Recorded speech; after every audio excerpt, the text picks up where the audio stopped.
तर नमस्कार मंडळी, मी विराज आणि स्वागत करते तुमचं एका नवीन व्हिडिओ। तर कालपासून आम्ही लावणीक सुरुवात केला होता। काल आपण 2 कोपरे लावलेला होता, सकाळी न करता आज आम्ही संध्याकाळी सुरुवात केला होता। तर इकडे सगळी मंडळी आपली तरव काढत होती, बघू शकता। ती तरव काढत होती म्हणून काय मी बघत बसू, मग काय जो मी पण गेलाय तरव काढू। आधी एका तण काढून बघतलाय जमता काय हो, जमत होतो। मग काय जो बघून घेतला आणि काढू केलंय जो सुरुवात 2 हातान, म्हणजे आपला विषय कसो टॉपचोच असा। सर इकडे बघताय ते आता चिखलीक सुरुवात करणारच होते। आता पावसावर पडली जो शिरा, मग काय आमच्याकडे काय पर्याय नव्हतो। आम्ही बघितला विहिरीतला पाणी मोटर बिटर लावून ऐसा जुगाड करणार पडताय रे बाबा।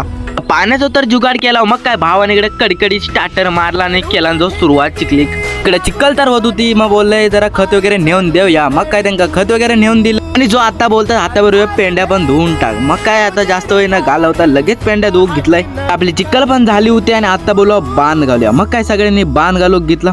तवसर इकडे तात्याने खत मारू घेतला ना। आता खत मारल्यावर जरा ट्रॅक्टर फिरवू खावा। मग काय भावाने इकडे ट्रॅक्टर फिरवू घेतला। तर ट्रॅक्टरने काम किती पण फास्ट होऊन दे, पण जोताशिवाय काय मजा नाही। आपली वरची मळशी तर झाली होती आणि आपल्याला त्याच्या खालची मळशी आता करूची पण जुगाडच करून, कारण पावसाचं झालं होतं निकाल। ह्या बघा जो काय निंबार टाकला ट्रॅक्टर तर खाली घेतला आणि आम्ही जो जेवला रेमटवून अगदी। तर ट्रॅक्टरच्या पोटात काय नको त्याच्या पडली पोटात आग म्हणून त्याका जरा काहीतरी दिला। अक्षात इकडे ट्रॅक्टर धरूक सुरुवात केल्यानंतर आपली अगोदरची मळशी तर झाली होती। मग काय आपली सगळी मंडळी आणि मग लावूक सुरुवात केल्यानंतर आता तुम्ही बोलशाल हो लावत नाही का हो, मंडळी मी लावत होते पण व्हिडिओ करू कोण नाही। सर इकडे बघतायत आपला ट्रॅक्टर पडला होता आजारी, कारण का एका साईडचा फाळ होता तर हिला होता उपटून। आपल्याकडे काय पर्याय नव्हतो, मग त्या का बोलला जरा कशी तरी चिखल करून दे हळूहळू। मग काय ती करून दिला आणि आपले तिन्ही पण मळशे लावून झाले होते आणि वेराच्या बाजूक असल्या कारणाने एकदम कडकच व्ह्यू वाटत होतो, बघू शकता। आणि ट्रॅक्टरचं काम संपला होता, मग काय ट्रॅक्टर ढाकून ठेवला आणि मग आपली इकडे सगळी मंडळी तर लावत होती। मंडळी हो तुमका शेतीचा ब्लॉग कसं वाटलो कमेंट करून नक्की सांगा। आणि आता भेटू दुसरा व्हिडिओ, तोपर्यंत ब्लॉग आवडतो तर लाईक करा, तुमच्या तर फॉलो करून घ्या।